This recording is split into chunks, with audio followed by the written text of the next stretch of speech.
Hello everyone, and welcome to my review for the banner Peony and more. God, I hate that name. Anyway, we'll go from worst to best as far as pulling goes. I have to precise this because the first unit is actually not a bad one. It's just, there's no point in pulling more. The first one is, well, Peony. Now, Peony herself is decent, having a new type of buff in her weapon, which would be Reverse Ploy, I guess? It's basically a drive that works in cardinal direction for 3 attack and 3 speed. Personally, I do find that the Tiandra version, I don't know her name, I have yet to play the actual chapters. I'm waiting for, well, today actually, to play them on stream. But Tiandra is just overall a upgrade over her, so there's that. And her weapons is just basically a cardinal debuff in combat of 4 death and res. And unlike Gentle Dream, which gives you a sometimes very situational way to deplace your unit and give you a hypothetical 3 movement to those units in very, very scarce situation, unless you like Galaxy Brain it into action. Her dark version actually, well, I'll just call it her dark version from now on, but it gives a ruse effect on top of a spectrum debuff, which is way more busted since it's, you know, used on top of a dance. But I'm getting ahead of myself. As far as fodder, she's got basically nothing. B-dual flying is just a terrible skill. As far as dual goes, it's probably one of the worst. Just tell yourself this. Who would you put this on? A fighting unit? And gimping their potential to a point where they're basically borderline unusable? Not exactly something I call worth it, especially since most of the Lance Flyer nowadays have so much BST they don't even need the boost. No, it's really only good for, well, blue mage dancers that are flying. Wow, would you look at that? 2 out of 3 of those actually come with this skill. Now the last one is Ninian, which should be better than both of them, but isn't. So there's no point in that skill, really. Aerobatic is decent, but frankly, it really comes down to if you have a unit that can use it with really high bulk and that can use bonds too well, or to some extent also like Loki, for example, which would rely on double bonds to fix her attack stat with a Brave Bow. There's not a whole lot that can use this, is what I'm getting at. And 45 res 4 is, it's there for scoring and not much else. Let's be honest. No one would use that skill if it wasn't for scoring. As far as the unit goes, well, let's get the elephant out of the room, shall we? Azura. Now, they basically have the same stat line. She has 5 more HP, and that HP can matter, but you have to build on it with HP+. Outside of that, though, I will just say this. Azura is just overall better in every way. That 3 movement has very little restriction. I will say one thing about Peony, though, is the fact that her dance is very good at getting armored unit to move around in a way that's not bad. Giving them upwards of 3 movement on a unit that only has 1 is fantastic. But outside of this, it's not great. And even that 3 movement all of the time will only be 2. Still, it's quite helpful for armored units. But for every other type of units, it's kind of just, why? Like, it doesn't help. Still, Peony is a decent addition for every free-to-play user. In fact, I'm 90% sure the reason why we got her is just because Azura is so oppressing. So for people who don't have Azura yet, this is an option. So if you're a new player, you don't feel so discouraged to have to deal with Azura because you have a mini Azura of your own. But let's get those facts straight. There is no reason to use Peony over Azura. Hell, the other issue that Peony runs into is the fact that she's not even a good light blessing hero. Let me put it this way, right? Let's go back to Peony's page. Her blessing is speed. What would you prefer between speed or 5 res? Do you realize where I'm coming from here? The speed is cool, but in 90% of the cases in AR what you want is bulk. And res is really hard to get bulk, so air becomes overall better as a blessing unit. Yes, Peony is a dancer, but at best you're going to use one of her, not more. Because the fact that she only gives speed, which is probably the worst blessing you can get for AR, is not really helpful. Sorry, like, use Brave Ike, for example, as one of your main tank. Wow, the speed is so helpful, it actually hurts you because sometimes you don't even get to proc Aether. That's cool. Yikes. If you have to deal with any sturdy impact skill, well, you better hope that your speed is low enough, otherwise you're not proccing Aether. It's horrible. That speed is not helpful. And a lot of tanks already have enough speed to begin with, making this not good overall. That's why people are still going to use air over her, because 5 res is a lot. 10 res? You're at the point where even if you have any kind of problem in res, you can absolutely fix it. So, of course, most people are going to gravitate toward air, and while air is not that great of a unit outside of AR, she is absolutely pretty solid in AR. Peony is great everywhere though, and that's definitely a good thing, but if you're going to use her in AR, you'll realize that the speed is not really helpful, and that's kind of a problem. The other issue is, someone did bring up the fact that you can use her all the time in Arena as a dancer, unlike Azura, who's only there a quarter of the time unless it's water season. Well, first off, even if you consider like every 16 week, 4 of these weeks are going to be straight on water non-stop, and then 1 week for every other 3 months. Therefore, that's like 7 out of 16, whereas Peony is 8 out of 16. There's not much of a difference, is there?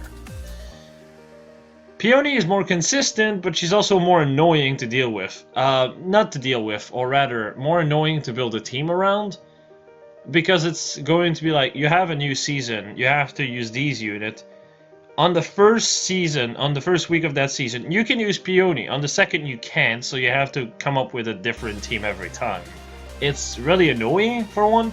And for two, for this to really work, you need a legendary hero for every blessing, or at least 3 of them. So you can use her in conjunction with those legendary hero, because in Arena, if you use a legendary hero with a mythic hero, if it's the corresponding season for both, she is considered a blessed unit. So for example, if it's Earth and at the same time Light, and you deploy her with Tiki in Arena, she's going to be considered a Earth blessed hero and get the legendary blessing for Earth as a result. But that's the thing, you'll have to basically have a +10 Earth, Fire, and Wind, for example, to be able to constantly be able to use her. That's iffy as all hell. And like I said, it's not like you use Azura that much less. It's only 1 week, dude. So, yeah, it's kind of iffy overall. Still, she's a decent addition for any free-to-play player. In fact, she's an insane addition for every free-to-play player. So, yeah, definitely welcome for most people. I'll say she's overall a downgrade to Legendary Azura, but, you know, For a new player, that is an insane unit to have. An insane unit to have, absolutely. As for builds, well, there's really only one I can suggest, because everything else Azura can do just as well, if not better. This is the Sudden Panic set. This only works really at high merges, mind you, but you can reach 54 HP as a result, or if you don't care about scoring, you can just use HP plus 5. Ideally, you'd want HP def too, but that's still not a seal for some reason, so... later, I suppose. But yeah. This is the one thing that she really has going for her outside of Azura, because Azura has 5 less base HP. Also, in Arena, I guess I should point this out, but again, in Arena, if you use her with, say, a Earth-blessed hero on the correct week, she would have 58 health, because she would still get the... well, actually, no, it's 3 HP, so 57 health, because she can still get the 3 HP from Legendary Azura. So, yeah. Or Legendary Azura, Legendary Tiki, if it's Earth, or... 57 HP with Azura if it's water. You get what I'm saying. Anyway, moving on. And this is where the choice will be a bit strange, but hear me out. Marita is the next one on my list. Oh my god, Marita, what have they done to you? So, in case you don't know how the Marita's sword works in Thracia, yes, it's literally called like that. Marita's sword is a brave weapon with 20% crit rate. Yeah, so the cooldown -1 makes sense, everything else has no place here. Fallen Marita at least had the idea of using Forsetti, you know, so to kind of imitate a brave effect. This should have been a cooldown -1 brave weapon. Simple as that. And maybe, just maybe, if you really want to make it spicy, give her Flashing Blade and make it only work in the player's control. If you want to know why I say Flashing Blade, it's because with a 2 cooldown, you'd be able to just proc it on your second hit. Now, Marita is a unit in Thracia with a PCC of 5, or fuck, FUCC, if you're using the new translation. I'm not a pleb, so I'm just going to call it just as what it is. PCC. Person Critical Coefficiency. Now, what this is, it's basically just a stat that multiplies your crit rate on subsequent hits.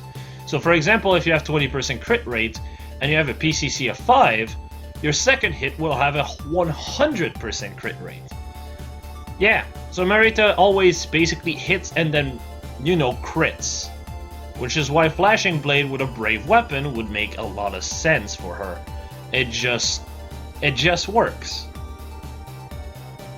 If you didn't do that, another thing you could have done is just, instead of running Luna, because this is Marita after she learns Astra, which basically should have been Ragnall Astra, but she also has Luna, you could have merged both of them together. Wow, it's very similar to Olm, but Olm did not have any reason to have this as a skill. Unlike Marita. Man. That's fun. Or you could have made it a 3 cooldown variation of this, with basically 40%...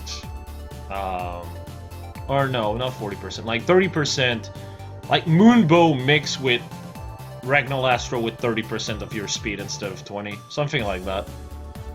It would have been unique to her and would have made sense, and also her dad would be able to use that skill, since Galzus is also a character that comes with Astra and Luna. Galzus is also your for lack of a better term, your Athos of Thracia, and he comes with basically 3 stat max, 8 movement, despite being a hero, so there's that. But yeah, to put it simply, what she has here is nonsensical. Close call for a unit with 15% res growth and 15% def growth? Wow. I'm sorry, what? A lot of this just doesn't make sense. The whole solo aspect of her weapon doesn't even make sense. because she's basically an S archetype. She joins under level, but with insane growth, like 60% in attack, or strength rather, and 80% speed growth. Like, that's kind of insane, but you're reliant on using your other units to protect her. I don't know how the hell you get solo out of that, but you know. Still, while her weapon just doesn't make sense for your unit at all, it is a decent weapon purely for the fact that it gets 4 across the board once solo. If it wasn't for that, you would just not bother using her. Gonna be completely honest. Because Aaah would just be a better unit with a goddamn slaying edge. I don't understand IS and their fetish to put no follow-up on new weapons. Like Sword of the Creator, which by all means should have been a cooldown -1 DC weapon, ended up having cooldown -1, no follow-up, and no card / flashing blade? Like, what? I suppose that's what it is. Sure. No follow-up is pretty much a dead skill nowadays. The only reason you would use it all too well is to deal with units like Surtur if you're red. Because then you get to hit twice. And because you don't have something like the anti-guard effect that Byleth has, you're actually worse than Byleth at that job. So, great? Well, Byleth can just get hit, and then proc. Marita can't do that, so what gives? I don't know. It just doesn't work with her. It's just the best way I can describe Marita's sword is a bunch of effects slapped together and hope it works. And it kind of does, purely because there's the 4 across the board. I don't know, man. It just feels really silly. Anyway, as far as comparison goes, wow, comparing yourself to the other variant that came out before you, which was a Gen 3 sword unit, and gotta be honest, if I had to choose between Marita and Shadow Marita, I would be using Shadow Marita, because Shadow Marita, the Shadow Sword is so much better with Pref. You can do a lot with that weapon. While Marita's sword is just, I mean, it's stats. I'm not going to shit on stats, but between stats and a Forseti-like effect with cooldown -1, which gives you an insane amount of flexibility, I'll take the latter. And if you compare her to Aaah, the stat is not even that far. And because Aaah gets something like Ragnalastra, which honestly by all means she should have gotten herself, well, and to be honest, I would still use Aaah over Marita. It's not to say Marita is useless or absolutely unusable. It's just because her weapon just doesn't really do anything interesting. No follow-up is kind of irrelevant nowadays because armored units are not exactly threatening nowadays. Bold Fighter, Vengeful Fighter, Quick Riposte, those skills are not exactly like the massive, impossible to beat part of the meta that it was before. So no follow-up is kind of, well, irrelevant. The second that Bold Fighter and Vengeful Fighter are out of the picture, that skill loses all meaning. Just putting it as simple as it is. Yes, there are other units that can use, you know, extra follow-up skill like Rid, and you can counter them with this, but how often do you find Rid in Arena? How often do you have to fight a Rid? I can assure you, not very often. And so, it's just kind of irrelevant. If anything, if they gave her the Nolgar / Flashing Blade effect on her sword, that would have been, first off, a neat reference. In case you don't know, Marita's sword also has a skill attached to it, which is Nihil, which in other words would be guard. So having an anti-guard / guard effect on yourself, essentially, that's fine. That's fine. It's not like the best, but it at least references the original weapon. There is so many ways to go about making Marita's pref what it should be, but oh well. It is what it is.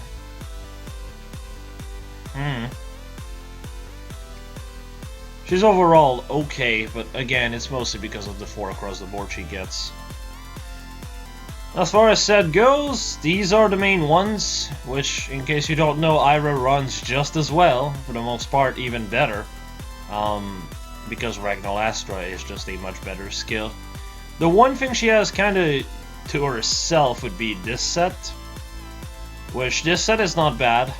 It allows you, because of the no follow-up effect, you can just take the hit back proc, or get hit proc with Ignis.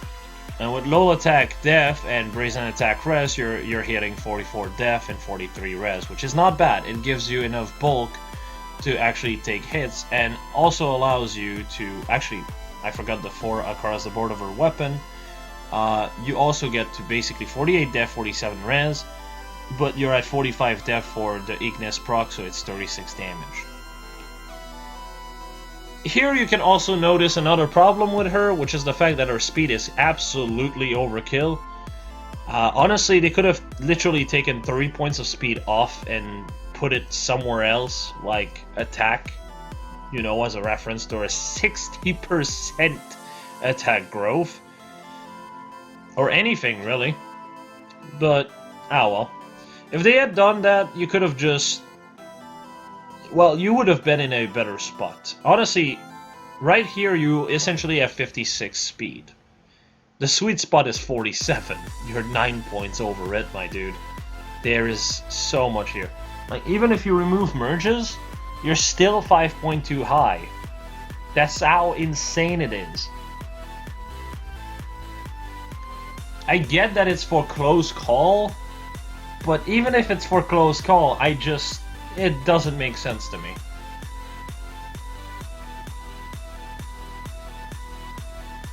It just doesn't. Besides, close call is not exactly that great on her. Just because her color is, well, not great, gonna be honest. Oh look, I get the full 40% damage reduction, and Ophelia still kills me because she has color advantage. Cool. What else? What else do you got? Like, it's so underwhelming. But oh well. Disappointment aside, because honestly, Marita was probably the character I was the most happy to see on the banner. But after I saw her weapon, I kind of lost faith. But yeah, moving on to Osian, and this is where we start getting the actual really good unit. And I can already tell, wait, why is Eyvel not here? Eyvel actually is insane, but we'll get to that once we get to it. Now, Osian is good, but also has a bit of an issue. Now, they decided to make a cooldown -1 DC weapon.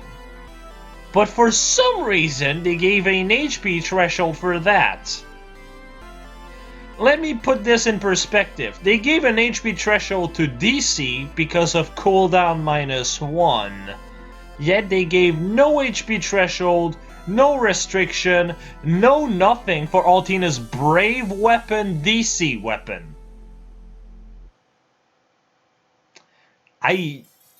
I'm sorry, what? What are you doing? The HP threshold actually gimps him quite a bit as well. Can't use Brazens whatsoever with him as a result, which... with his stat line, you would really appreciate running like Brazen Def Res with Brazen Attack Res. Believe me, you would be ending up with an insane unit as a result.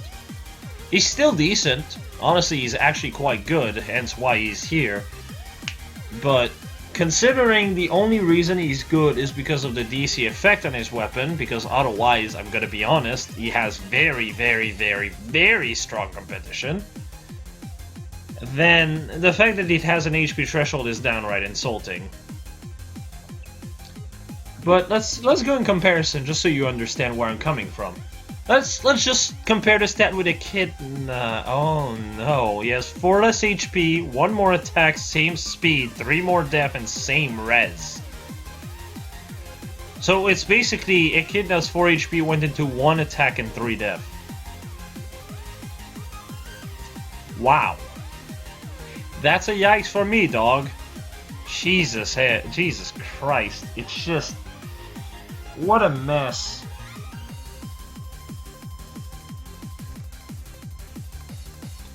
Ross is also a very strong competition, but to be honest, whichever new axe infantry we got is going to be hard-pressed to beat Ross. Ross is just min-max to hell and back, my dude. It's really hard to beat. The dude can easily hit 47 speed and still have an insane amount of attack, because he can still go attack plus with this. And it's overall better than Osian here. By quite a bit. Still, there's one thing Osian can do really well because of his pref. And, well, we'll get to that a bit later. Still, overall I would say, considering Echidna and Ross are both demoted, it can be a bit iffy to really go for Osian, so unless you really like the dude, and or want to really build on that DC weapon, he's not exactly worth building, or pulling for. I hate saying this because Thorikia is probably my second most... no, it's tied for second place, yeah, as far as my favorite game of the series is. Thorikia and Tree Houses. Genealogy is by far my favorite. But it's kind of sad, really. Thorikia just cannot catch a break.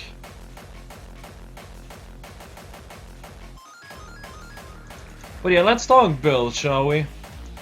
Obviously, I'm not going to go out of the Vouge. Poogie, really. I'm just going to call you Poogie from now on. Because the second you go out of the Poogie weapon, you just kind of become not great. Because at that point, Echidna, Ross completely destroy you. The only thing that makes him decent is his pref. So yeah, it's a really good pref, mind you, and I don't see it being power crept anytime soon, but god, that HP threshold sucks, because again, he can't use Brazen with it effectively. Now the set on the left is considering Brave Lucina helping you. If you've seen my video with Ygren, you probably have already seen this set, or a version similar to it. Or at least I hope so. The idea is very simple, it's just essentially get hit and proc Aether immediately. So yeah. And considering you're basically looking at 74 attack because of Brave Lucina supporting you with 49 speed, yeah, that Aether is going to hit like a truck and going to heal you a lot. To put it in perspective, if you fight someone with 40 HP, as long as they do only 20 or less damage, you're going to fully heal back up 90% of the time, unless they're very bulky themselves. And even then, Aether does the, 50% def reduction.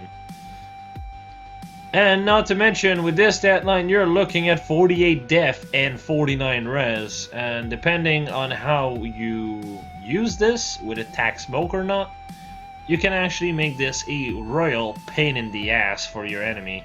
Not to mention, attack res bond completely shuts down any debuff you receive in attack and res. Because, well, bond force skills remove any kinds of debuff you receive in stats that, it buffs. As long as you have someone adjacent to you.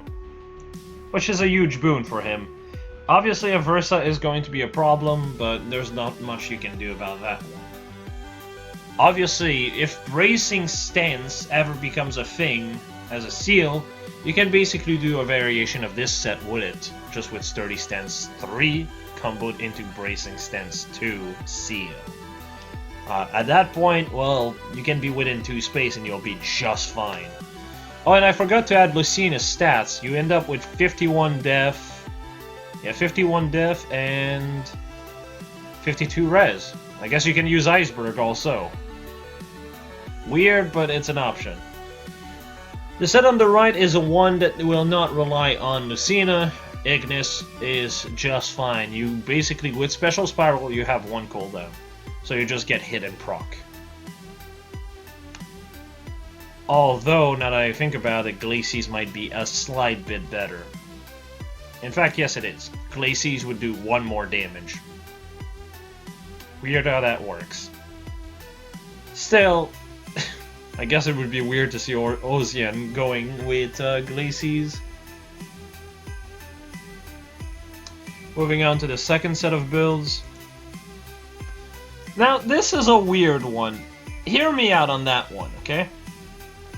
This set is way better than you think. So, let me put this in perspective. If you have to deal with something like, oh, I don't know, Ophelia, and she has 70 attack. I calculated this, and she does 26 damage to this, with the AoE, you know, in mind. And if you have Brave Lucina behind Osian, while using Soul, first off, you'll one-shot Ophelia. So there's already this, because you'll be hitting 70 attack, 84 attack with Combat Triangle. 84 attack is quite good! And you'll one-shot her, and you'll heal back up for 20 HP. In other words, face tanking Ophelia with this set makes you take a whooping 6 damage, and you kill her off. That's kind of insane. The only one that is a bit of a problem is Sonya, because AoEs do damage before combat, and because it does it before combat, if you take too much damage, Vouge, or Poogie, will not be able to use its DC effect. That's rough. That's really, really rough, but it kinda is what it is. I really wish the HP threshold was not there, because it would make him an insanely good unit, but while not being broken either, but, you know, well. This set allows him to hit 55 speed with Lucina in mind, so as long as the enemy has 45 speed or less, you will block down 40% of their damage. Unlike Marita, this is extremely helpful to him because he has a good color to go use it with. So, you know, definitely a solid choice to use for him. And yeah, that's a lot. That's a lot. Let's just put it this way. That's a ton of just utility in terms of killing. Just because Ophelia is such a pest. And if you can face tank Ophelia, you have to realize you can face tank a whole lot more than just Ophelia, right? So yeah. With attack smoke as well, it's kind of insane how much you can just take off in terms of damage. If the enemy, if you smoke set Ophelia that has 70 attack, I don't think she does. I think you'll basically take 2 damage in total from the whole ordeal. That's insane. I've seen a Ryoma face tank an Ophelia with 70 attack, so I can see Osian becoming really good with this. The problem is that, unlike Marita, or rather, unlike Osian, Marita does not have DC, so she doesn't really use it too well. If she had DC in her weapon, which would be even more nonsensical than what she got, this could be pretty good. I feel like you need to have something like DC to make it work. Oh, and speaking of close call, it's only usable on physical infantry units, and beast units are off the table as well. There's only 3 movement weapon combo type you can use this on. It's extremely restrictive, but oh well, more toy for infantry units. They had not enough, right? Anyway, moving on to this as well. Set on the left is very cheap. Wrath is there because, in case you don't know about how Wrath works, I'm going to explain this. But Wrath checks your HP when you're proccing the skill. So in other words, if you start the fight with 46 HP, but then you take a hit of 15, and then you proc Noontime to retaliate, Wrath is still being implied to work on this, so you still get the 10 extra damage on noontime, which ensure that you heal for more, and because you heal for more, well, you're back up in HP, so Vouge actually works out for you. It's simple, but I'd figure I'd still explain it. As for the set on the right, this is a simple one. This is just using Brave Lucina, and because of Mystique Boost, you don't really need to have a healing special anymore. Again, this is the same set as the first one, so Iceberg would be slightly better, with 1 more damage. I should have double checked for Iceberg, but oh well, my bad. So essentially, Mystic Boost would keep your HP up, though keep in mind, for heavy duty damage tanking, this might not be too ideal. Still, again, you're looking basically at 51 def, 52 res, so you're still fairly tanky as a result. And that's without an ally support added to this, because you can make this even bulkier as a result. So yeah, Mystic Boost can be more than enough in a lot of situations. It's just stuff like AR, it's not going to be enough. And now for what I consider the best unit of the banner, Eyvel. Now, Eyvel is deceptive. To put it simply, Eyvel here on this banner is very similar to Soleil on the first banner of Book 2. Sigbert was okay, Shiro was terrible, and then there was Soleil. Soleil was an insane unit, because 38-35 offensively, given for a 3 to 4 star unit, is insane, and Abel is very similar.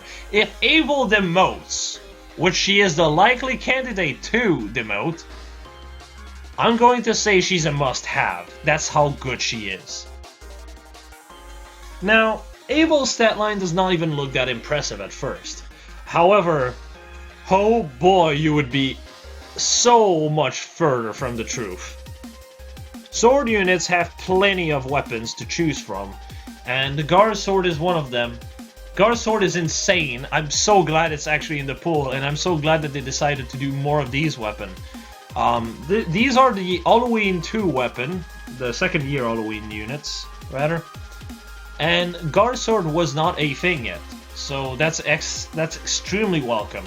Only Axe and Swords have it right now, so I'm expecting a Lance unit that has a Guard Lance or something similar. Now, a lot of people will probably say, oh, but Jay, Attack Def form is too good to be in the 3 to 4 star pool, or 4 to 5 star pool, I guess. And to these people I say, nah, not really. Not really at all. In a lot of situations, Attack Def Bond is just a better option. That said, in AR, form skills are a lot better. That said, it's a bit iffy overall. It's not bad, but it's a decent option. It would be like the 5 and Shell Attack is available at 4, which is kind of a dead giveaway for me. Whenever there is a skill that's not a new skill, but rather just a skill we've already had for a while. And it's decent fodder, and it's available on a 4-star unit, it just tells me this is going to be a demote unit, personally. And, well, let's just go in comparison, shall we? Now, this is going to be a bit of a sad day and a good day for people, I suppose. Astrum! If Eyvel demotes, Astrum is worthless to merge up. Let me put it this way. If you have an Eyvel and you put her at Attack Plus, you have 3 less HP, but 1 more attack, which basically becomes tied because of the first merge on Astrum. 2 less speed, well, gotta consider the first merge, okay? So you have 4 less HP as a result. You have the same attack. You have 2 less speed. But you have 2 more def and 4 more res, and that res does one hell of a difference. Because it's a super boom. So that becomes 29, and then you had, oh, say a res refine, and you're at 38-33. With merges, That's 37 res. You're able to ploy with this unit. So, say you're behind in attack, you can use Death Ploy, and oh look, you're not behind in attack anymore. And that's another thing. Compare her to Alm, and Alm has worse bulk, sorry. It's the same speed, and basically very similar HP. The only thing he has at that point is attack, which, as I said, Death Ploy.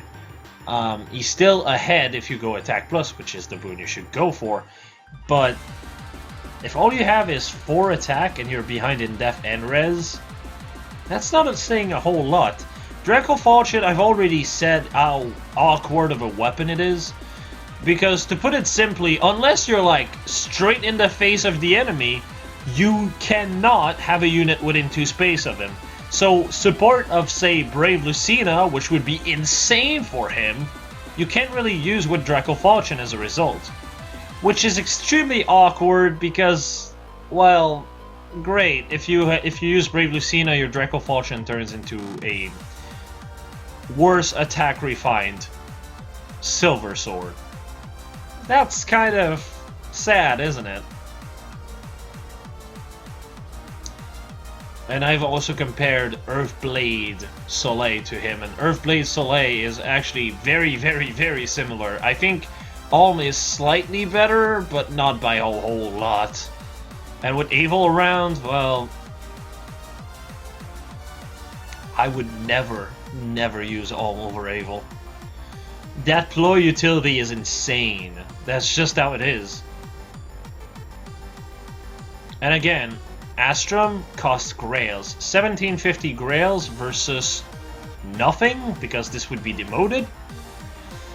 Yeah, if Abel doesn't get demoted though, and it's just a 5-star exclusive, well, still better than Alm in my opinion. Sand Scale is the other thing that Alm has, but Sand Scale is such an awkward skill because it's locking your A slot, which is typically the slot you want DC in, because otherwise he's just a sitting duck that just takes damage non-stop for no reason. It makes him very awkward, and I think a lot of people who've at least played the All form of last month with Brave Alm in it kind of can realize that much, that Alm is okay, but he's far from being as potent as a lot of people have been saying when he was first released. Sand Scale hits like a truck, but using your A slot for it is just not worth it.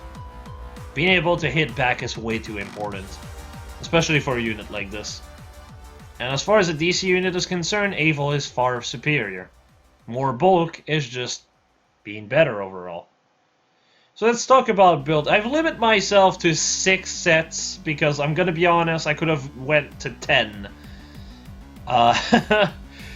Eyvel is extremely flexible, but let's just go for the first one. I hope you guys will understand just how insane she is quite quickly. So obviously she is best used with Brave Lucina.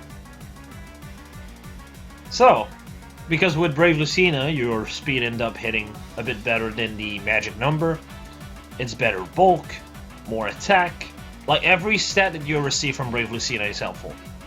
Right? And on top of this, my god, you will be insane with this. So, for example, the set on the left is more about bulk.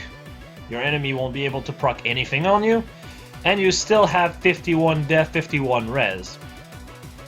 Even if the enemy is ball fighter, you're absolutely fine, it doesn't matter.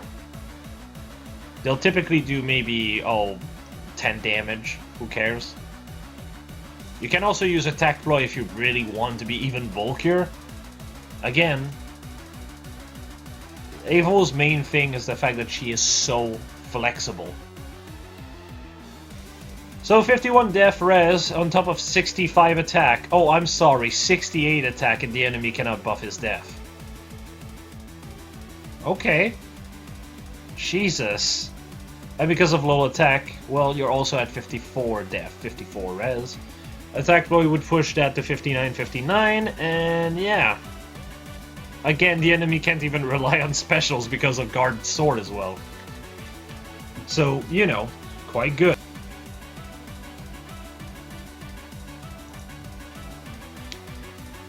And just overall, you can just take the hit back and proc Ignis immediately. Ignis with the backing power of 51 def, yeah, that's 40 damage. So yeah, the enemy struggles to do damage to you and you one-shot it. And it's not like you're lacking in attack, which is another reason why I consider Alm not to be too great. Eyvel is so good at tanking hits while still dismantling the enemy that it's at the point where, yes, Alm could do something similar, but 68 attack, essentially, is still very, very high. Do you really need to have 77 attack? It ends up being very similar at the end, especially if that 77 attack cannot have a special like Ignis proccing every fight. Don't you think? Set on the right is more, it has a bigger emphasis on damage. So essentially you get hit, and then you proc with Wadao immediately with Ignis, doing an extra 50 damage as a result. Now, here's the thing, right? You don't need Guard Sword anymore at that point because you just get hit and you proc. So unless they start with a special ready instantly, it won't matter, yeah? That's why I just did not bother with Guard Sword with this set. Wadao is just overall better if your whole shtick is one-shotting instantly. So yeah. It's overall really solid on her as a result. But yeah. Moving on. Oh, I also want to point out, remember the Osian set with Aether? I'm not sure if that's actually one set I've done here, but Slaying Edge with this can work quite well. This is a more multi-phase set. Again, Rest Plus is ideal with this. You know why I say this? Because even if you're behind in speed, you can just refine the weapon to speed. And if you feel comfortable anyway, then don't bother with it. Hell, Peony, I think her name is, can actually be used with Eyvel to get the 3 speed across the entire map to work with this. I just figure I'd mention this because then that means you can go with Res Refine and your ploys becomes a lot more consistent. So yeah, that's overall kind of insane when you look at this. This unit right here will hit, 55 def and, well, 53 res on the left. Yeah. And with attack ploy, that would be 60 def and 58 res. And it's getting to a point where just dying is very difficult, isn't it? And the set on the right, you can also use attack smoke instead of ploys, since anyway, you kind of will want to have a speed refine instead, unless you use Peony with her. It's still worth mentioning, because if that's the case, then yes, attack smoke will be better for multiple fights in a row. Because at that point, you're basically at 48, 46. Attack smoke pushes that to 55, 53, which is really good as well. And again, you just get hit, you proc. You get hit, you proc. Every time. Which, again, is quite insane. Again, though, you can also do a variation with Wadao comboed into Brave Lucina. But this is more so enemy phase rather than player phase. So yeah. Again, insane unit. Yeah, I did not showcase the one with Aether, but the set, I believe, is the first one Osian had.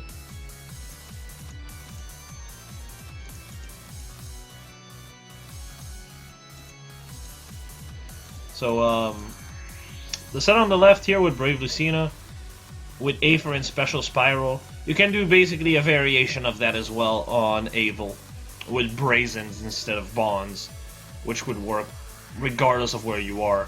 That said, of course you want DC instead of Attack Res Bond with that kind of set. but you can absolutely pull off this set with Brave Lucina support.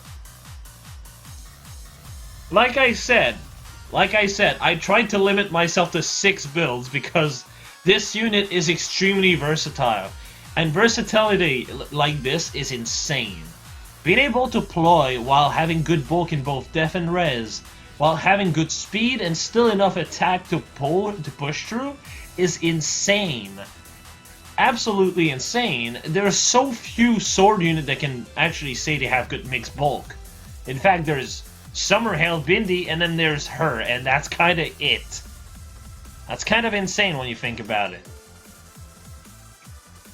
But yeah, set on the left is using Sandford Spade. If you don't know what Sandford Spade is, it's Hellbindy's weapon.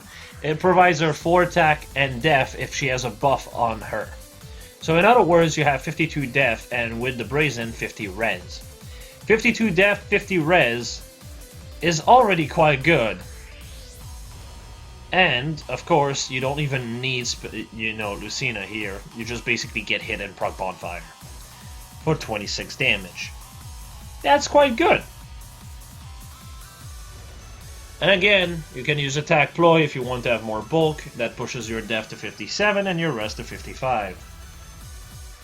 Or you can also use Attack Smoke. That's also a fantastic option to use.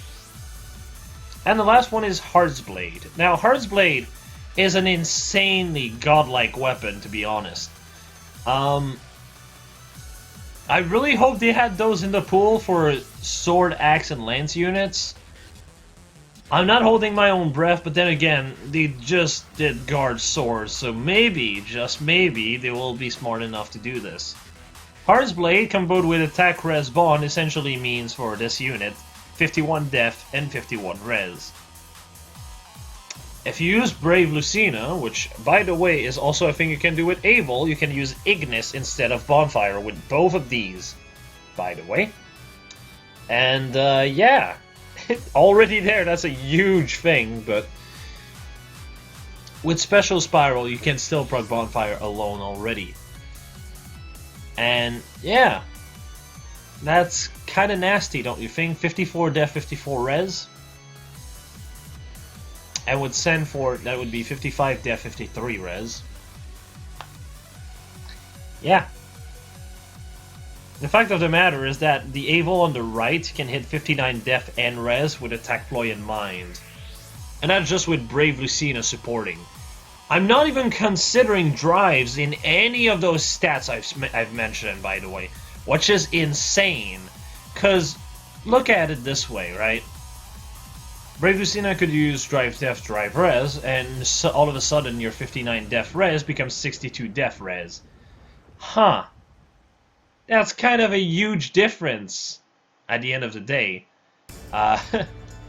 Because you effectively do, what, 28 damage on Bonfire? Enemies will struggle a ton at doing any kind of damage to you at that point. And you will just one-shot them most of the time. That's just kind of nuts, really. The only issue with this set is, well, Aversa. I don't think I have to explain that. So overall, this is probably not something you would run in AR. Sandford Spade would be probably what you would rather run in AR if you were to use her in AR. That said, I don't think sword units are too great in AR unless they're like Cav Gale Force unit like Rid. So, yeah. Still a very solid unit all around, though. Insane unit, in fact. I'm actually quite glad, because Eyvel is one of the better characters of Thracia. And now, let's talk about the 3 to 4 star unit of this banner. Tanya. Oh, Tanya. What have they done to you? I don't think I have to really explain that I feel not too great about Tanya here. Here's one thing I would really like to see Aaah do. If they're going to do a 3 to 4 star unit like these, and the only idea is to really just add new skill to the pool, how about giving them 2 4-star exclusive skills? This is not a first, by the way. Aldegana's lunge available at 4-star and Fury 3 available at 4-star if you could get him at 4-star. This is a fact I've actually checked myself with the help of someone. So how about doing something similar here? How about making multiple 4-star exclusive skill for these new units? This would make them fantastic fodder. If say she came with Spur Speed Res and Sturdy Blow available at 4-star, both of them, I would be ecstatic. I would even care that the unit is bad, because that would be insanely good fodder added to the game. Instead of only one skill at a time, it would be 2 skill at a time. We have a bunch of double spurs that are still not in the game. We have a bunch of base double stats that are still not in the game. Like, come on please. Just throw us a bone at this point. Just give us 2 new skills like this. And here and there a new weapon, like Shining Bow. To be fair, Shining Bow is pretty mediocre, but it would be quite welcome. As far as Tanya is concerned, there's no reason to use her. I'm gonna be honest here. Just look at this. Tell me any reason to not use Norn over her. I'll wait. Norn has 2 more attack, 1 more HP, 6 more death at the cost of 1 speed and 1 res. Like, I'm sorry. What's the point of Norn anymore? Well, not Norn. What's the point of Tanya? She's dead on arrival as far as the unit goes. And that sucks because her design looks so much cooler than Norn. I really like Tanya's design, but the way she is right now, there's just no point in building her ever. Everything that she would be, like every build that I could showcase of her, Norn would just do better. And it's not like Norn is a 5-star exclusive unit. She's a 4 to 5 star and will most likely be demoted to 3 to 4 star. So, wow, I'm sorry, there's just nothing to say about this one. So, yeah. In conclusion, my overall thoughts about this banner is, can we please get a Threkia banner that's not hijacked with alts or this? Let me just put it this way, Threkia technically has gotten 4 banners. The first one was one shared with Genealogy, as well as Radiant Dawn actually, and Binding Blade. It was the Reinhardt and Olwen introduction banner, which also had Eldigan, Lukesis, as well as Sanaki and Klein. That was not their own banner. The second banner we've got was... Well, actually, we got 5, I guess, technically. The second one was the actual quote-unquote Threkia banner, which was all alts, all characters. Because we can't get new characters from Threkia, I guess. Can we get Daktar, for example? Can we get Pern? Can we get Lara? That'd be great. Jesus. But no, instead we get all of the banners alts, and... to be honest, Leaf was like the most mistreated lord we've ever gotten added to the game. He is by far the worst as far as kit goes. Even Roy has a weapon that actually works with him. Leaf's weapon is literally an inirritable weapon that Tanya brings to the table as a 3 to 4 star skill. Do you realize how insane that is? This is what we got here. Yeah, Leaf is amazing. Am I right, fellas? I have a +5 Leaf out of pity breaks, and I don't even use him. Hopefully his refine is going to be good whenever he gets one. But somehow I doubt they're going to give him a good refine. I really hope they do, though. But yeah, that Threkia banner, none of the units are really relevant nowadays. New Reinhardt is like, I'm sorry, Keaton, Altina, do I have to mention anyone else now? Owen is probably still decent, just because Green Mage Cavs are not really a thing. And yes, it's Blade Tome. Blade Tome is great. It's always good. That's kind of all I have to say about that one. Nana was not even that great on release. Chlorine was overall better. Leaf was just completely outclassed by Ira and like 50 other sword units. Just because his pref was that terrible. So, yeah. Then comes the third banner, which is the Fallen banner. with Fallen Marita. Fallen Marita was good. It's just, it was only a quarter of the banner that was dedicated to her, so fun. And then we got a Thrakia seasonal banner, which was only all of Thrakia, and by all of Thrakia I mean a quarter, because Ishtar is only seen in one cutscene in Thrakia, so for all sense of purpose, Ishtar is a genealogy character, another Thrakia character. In genealogy, you literally fight her not once, not twice, but 3 times. Like, come on. And now we have this one, which Marita's an alt. Though to be fair, it's an alt I'm okay with. Peony has nothing to do here. I hate the fact that she hijacked that banner and replaced the character that could have been actually interesting. I absolutely despise that. How about Eyvel? How about literally anyone? I don't know, man. It's just kind of depressing to see. And also, where is Galzus? Marita and Eyvel are not exactly related, or are they? I believe Abel adopted Marita, if my memory serves, but it might be a bit fuzzy. It's been a while since I read on them. But yes, Galzus is married to Eyvel, and Galzus is the actual father of Marita, as far as I remember. Which is why she has odd blood, just like Galzus. And Galzus is nowhere to be seen. Though to be fair, Galzus is also a beast of a unit, and I don't expect them to give it to us as a GHB, which would have been the most logical way to do it. It would be an infantry unit with Meister axed. So yeah. That's kind of insane when you just hear that, isn't it? But yeah, he's nowhere to be seen, so I guess we only get two characters of the family. I get that he comes really late game, but still, it's kind of depressing to see. Still, the choices are good, it's just Peony should not be here. I would really like to see something take that spot instead.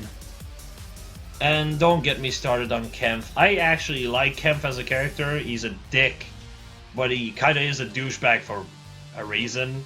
And kind of a lovable douchebag at that. As weird as that is for me to say. It just kind of sucks that, well, he's not good. Spoiler alert. You'll see my thoughts on that on him probably Monday, unless I do the refine tier list update on Monday. I suppose we'll see. Oh, and also, I'm sorry, I forgot about Show Me Your Build. It's probably going to be this week at the end of the week. The main reason why it's going to be at the end of the week is just because right now, this week, I'm starting electronic class and I'm getting my final exam for manual machining. So, yeah, wish me luck on that one, I suppose. I feel like I have good odds. I'm definitely a lot better than I used to be as far as manual machining is concerned. But yeah. And yeah, the last one being Tanya, I just really hope they gave 2 new skills. Spur Speed Res was locked to Dancing Ryoma, by the way. So, it's a good skill to add. I just wish it was Spur Attack Def, which is still 5-star exclusive, and actually gives stats where it matters. But yeah, I think that about sums up all my thoughts about this banner, and, well, I'll see you all next time, probably Monday, or today, because today I'm streaming. Have a good night, y'all. See ya.